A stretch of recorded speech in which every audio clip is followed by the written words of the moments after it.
Geordie Journo's back outside the Newcastle United Media Centre, joined by Liam Kennedy. Yeah, rare one this one. What brings you here this morning? Well, I wasn't in the press conference, was I? No, but thankfully, classy gesture from you, helping me out. Yeah.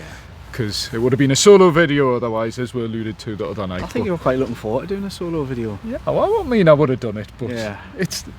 We're the Geordie Journos. We're not a single entity. No. Well, we are, but as is true.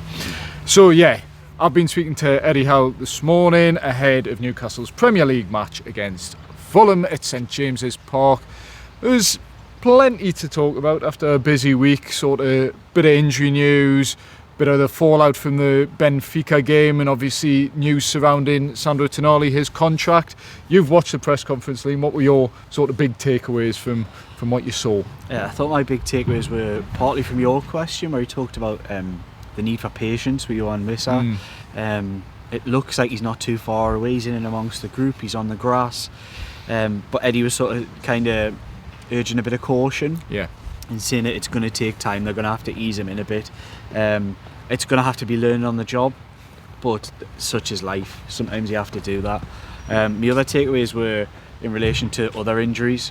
I didn't think it was a press conference where there was a lot to go at in terms of fresh lines or news, but the injury stuff really hit. So obviously Sandro Tonali being touch and go is the key first team takeaway that's affecting the team immediately. Yeah. But I thought more interesting was his conversation about, well, I can't remember who asked the questions or where it came from, but it was on Tino Livramento. He was saying really positive place where he's at. He did say he's back on the grass, didn't he? Yes. Which sounds really good. I mean, we've seen an Instagram post from Tino Livramento not too long ago with a little sort of egg timer on, which made you think, oh, maybe there's a chance. Positive. And then Lewis Hall again, where he was talking about the fact that he's back in training, really, wasn't he? I thought that's what I took from that. Yeah. That doesn't necessarily mean, oh, we're talking off camera. You're sort of thinking, does that even mean this weekend? Yeah. I mean, it would be a push considering the injuries he's had, I would imagine. But you couldn't rule it out, given the quotes that Eddie Howe said there. Yeah. Probably wouldn't have been a bad follow-up question from somebody, would it? Yeah.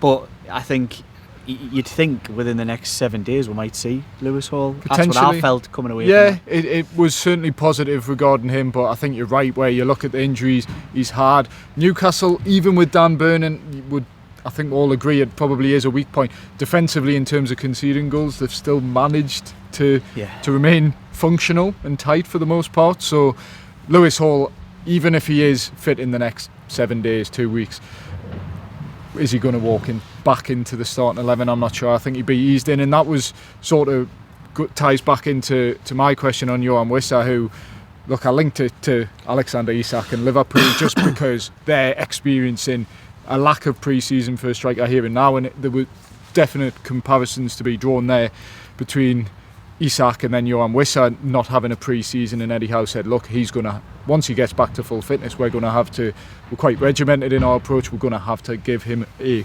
pre-season as such, which will be in and around 6 weeks, and in and around 6 weeks time due to go to AFCON. So maybe he's just almost trying to push it in the direction of where he won't be fully fit until that AFCON time, so I don't know. I've always thought there's got to be sorry for that, you can hear the wind on this, quite breezy here, isn't it? It's always windy. It's always windy here. Suddenly picked up. Right, no, I was going to say, I think one thing with Yoane Wissa is that a lot of people are losing in this sort of rush to find a date of when he'll be back. Of course, there will be a date when he comes back, but there seems to be a real clamour for an exact. I tried to get Eddie on it, but he said, nah, same as before. I think there needs to be a bit of common sense applied. Yeah. And I think, look, put yourself in the same situation. He's due, he would, were he fully fit and available for Newcastle United, due to go away again for World Cup qualifiers. Yeah. So let's just apply a little bit of common sense here. I think were I in the same situation, I would just keep him plugging away and get him up to fitness as much as possible, and let's see him against Man City. Yeah. That would be my preference. Don't risk it. Yeah. What is? I mean, look, they've gone this far. It's been it's what at the start of the season it looked like a slog to get to that point without a second striker. But Will Osula's done his bit. He's come in and done his 5 and 10 when he's had to. You know, he's chipped in with a couple of crucial goals earlier in the season, of course. But I think they've managed, touch wood, to get this far.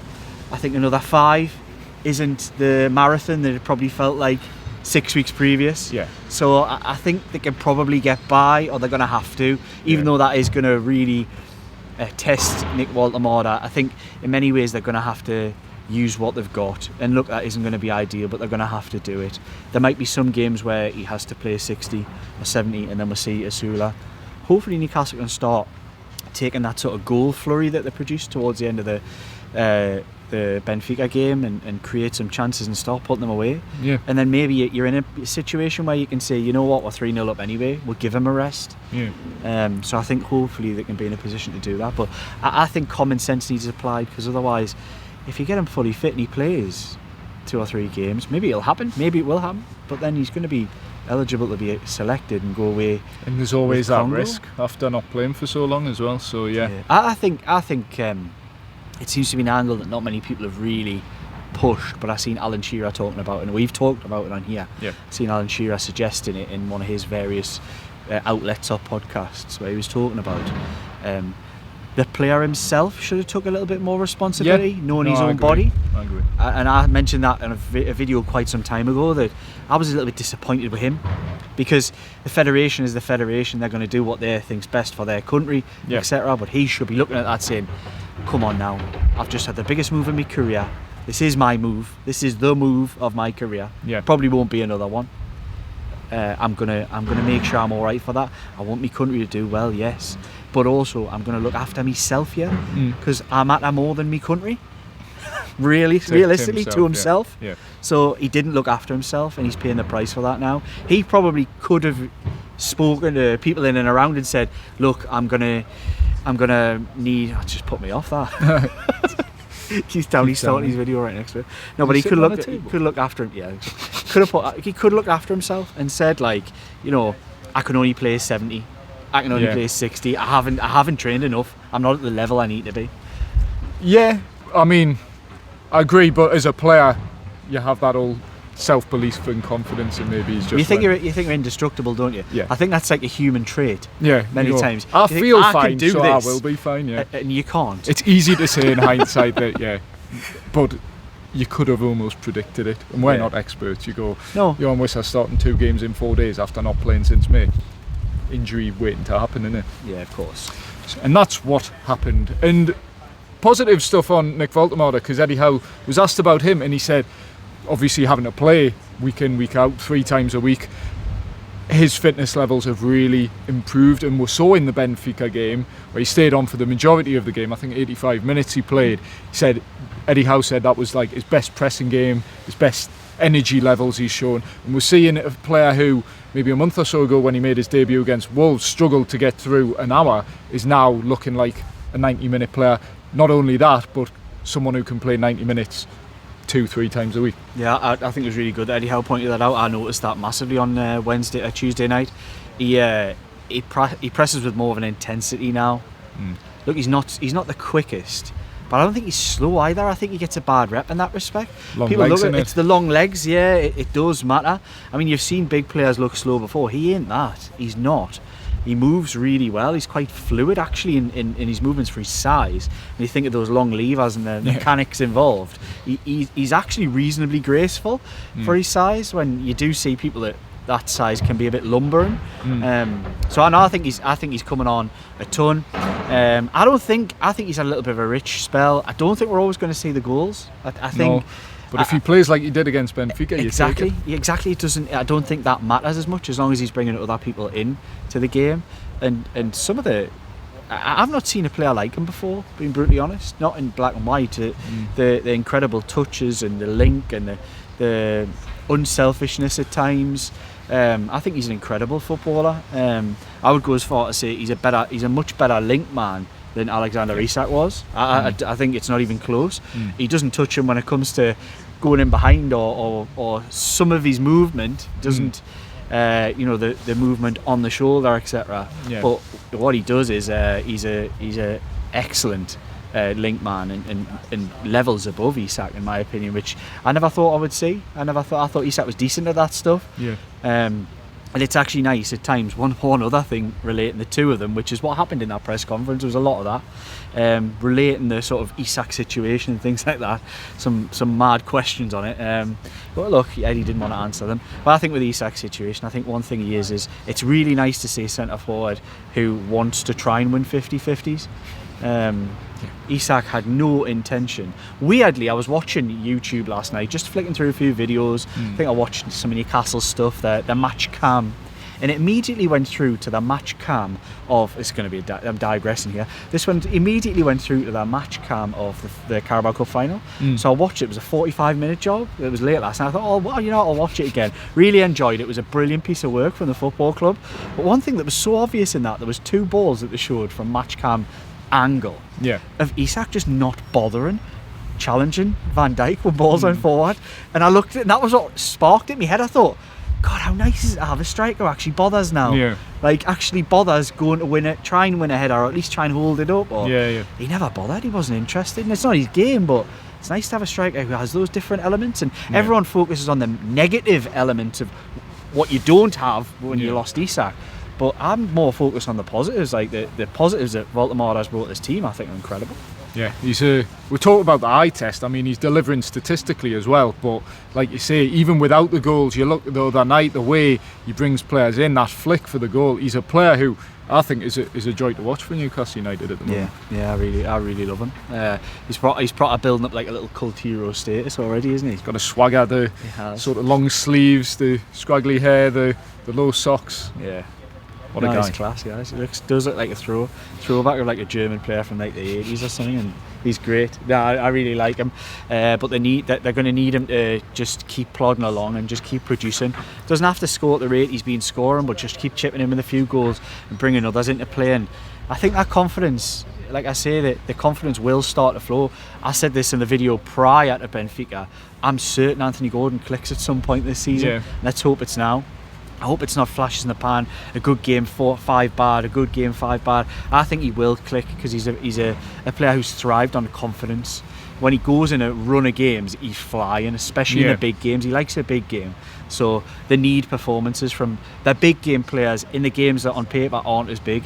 So like Fulham. Like Fulham. Because Wednesday night, I've no doubt Newcastle United will bring the fire. They'll be ready, whoever starts in that game. Yeah. Can they bring the fire this weekend? They really need to, because their league position's concerning. Yes, and we'll touch on that in the second half of the video. But first, here's a word from our Geordie Journos sponsors. Comply IT Limited. Worrying about disposing of your old IT equipment? Don't be. Comply IT handle everything. Secure collection, detailed tracking, and certified data destruction. That's Comply IT Limited.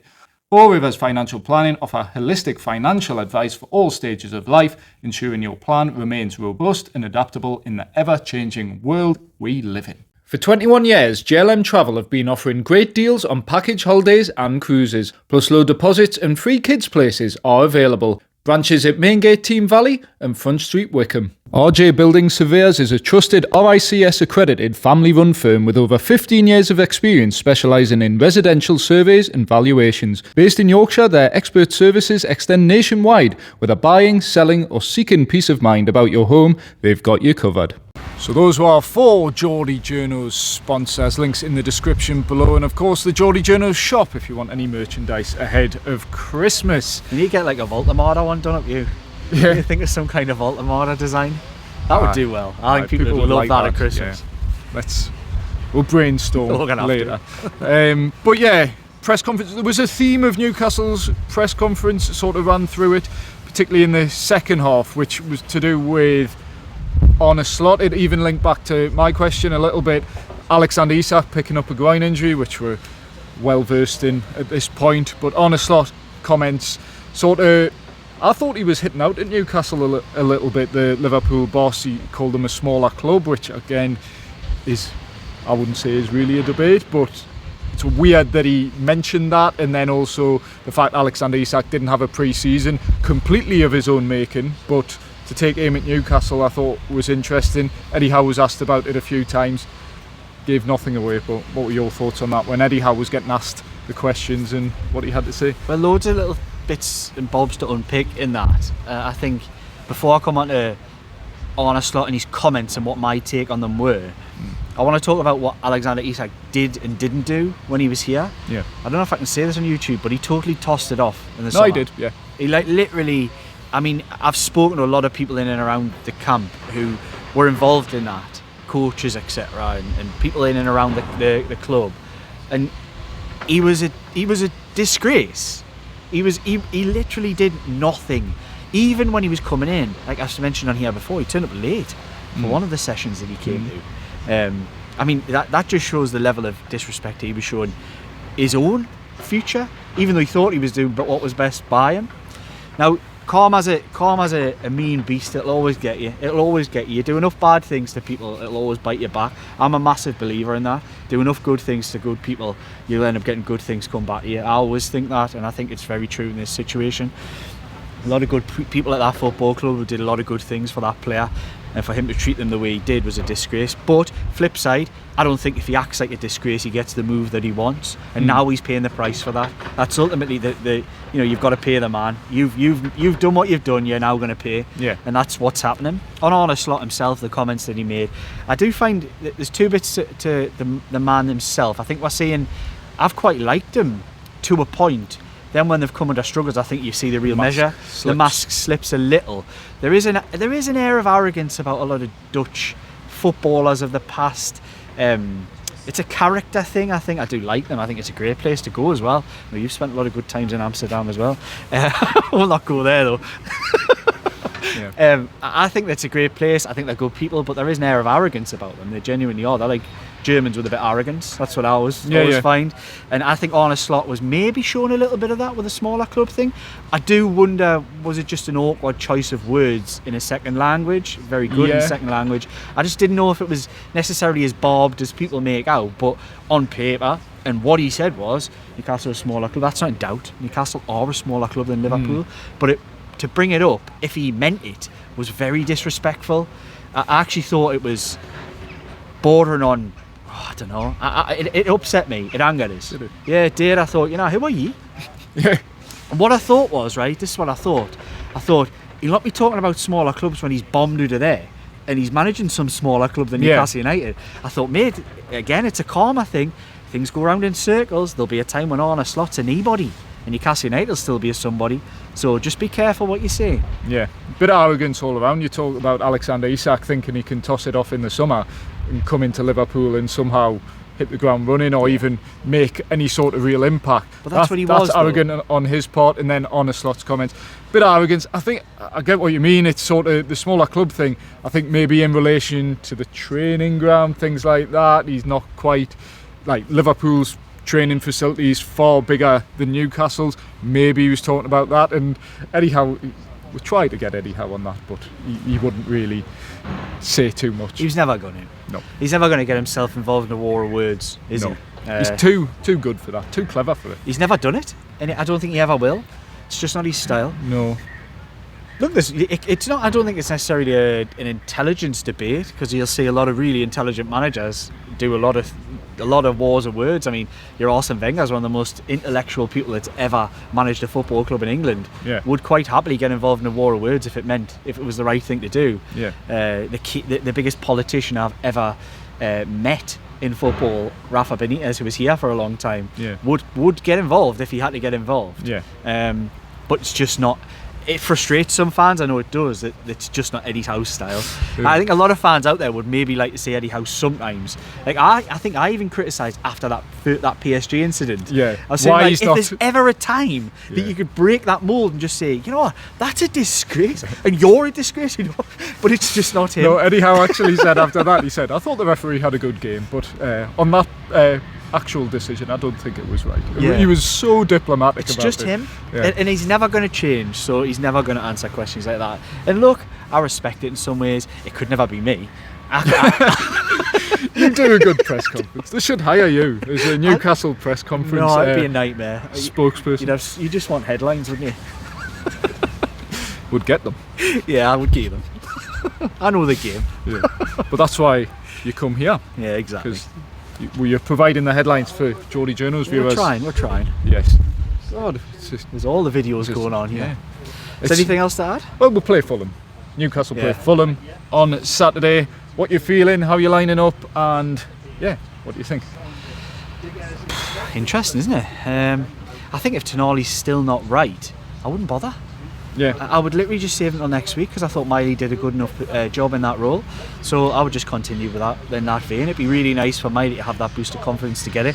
A couple of consecutive games starting in a role that he's not done. Yeah. That he's meant to play in. So yeah, I've got no fears about that. Would I bring Joe Linton, Jacob Ramsey? No, I'd stick with Jacob Ramsey. I actually quite like that midfield. Then I would be looking to potentially do rotations next week. I think next Wednesday could be the day for Joe Linton to come back into the team. That would be when my minor rotations would probably happen. I would almost certainly this weekend, if everybody's available and fit, I'd stick with the same team. Unchanged, yeah. Yes. Yeah, because Eddie Howe was given a bit of food for thought. I think Anthony Gordon, his performance on Tuesday night, basically cements his place on the left wing. Debate on the right wing, I suppose. Jacob Murphy comes in, grabs an assist, but then Harvey Barnes comes off the bench, scores 2 goals. So that's the only one I would be considering if I'm thinking about it. Is I think Eddie Howe spoke quite glowingly of Harvey Barnes on the right hand side there, which is telling something. And I was on the live. If you watched the live, you'll know this. I was sort of weighing up. I was trying to bring Joe Buck into the conversation because I couldn't remember as ever. I'm certain Harvey Barnes started the Carabao Cup campaign last year he had a spell at Forest on the right hand side and looked quite impressive. Possibly, yeah. Do you remember that? He definitely played games on the right last season. I don't know if he got switched out there, but then it was like, God, why doesn't Harvey Barnes play on the right? He became effective. Then he had a couple of games there, maybe wasn't as effective, but I think he can play there. I think it's almost a mentality thing with those two players, Gordon and Barnes. If he can just get the arm around the shoulder and convince them, look, how well, lads, you can do this. Yeah.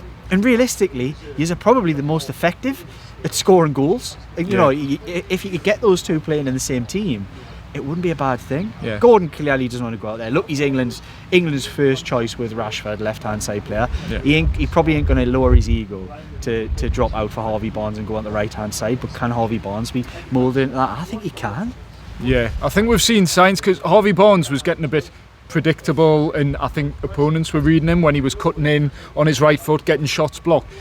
I think you forget about Harvey Barnes, but we were definitely reminded the other night. Very good finisher, shooting across his body as well. We've seen even against West Ham a couple of years ago, and certainly the other night, the 2 goals he scored. When he's moving in from the right, he can score goals and be effective. But in a broken game, which is what that became the other day, the spaces are wide open. You want him running into them because he can finish on the end of it. Yeah. Which is what we've not seen from Anthony Elanga, and we don't get from Jacob Murphy. Being brutally honest, you get the assist from Jacob Murphy, but he's not a finisher.